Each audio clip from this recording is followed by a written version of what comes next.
Ngayon, nakita nyo guys, kung gaano kalakas ang hangin, bumabagyo. Oh. Yan, oh. Ayan ka. Inaanto kasi yung driver natin eh. Dahil hindi kami makapag-live sa Maliko. So, this is one of ipapakita namin sa inyo.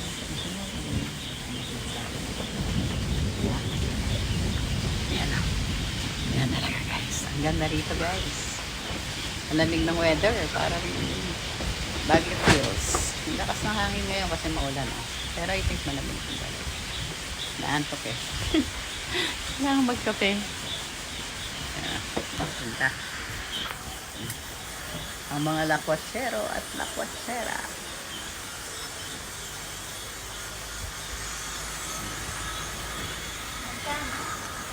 Anong masasabi mo? Ito mo kay Sir. Bale, 150. Yan ang ganda guys. Oh. Pwede mag-overnight. Pwede nga group tour. Dito mag-accommodation. Yan. Ganda.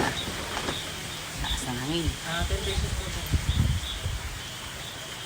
Ganda guys. 150 po. Diyan kayo matutulog. Good for 5 packs daw yan. Bale po ba, mag-booking yung pangalan din ng bodega. Facebook page name.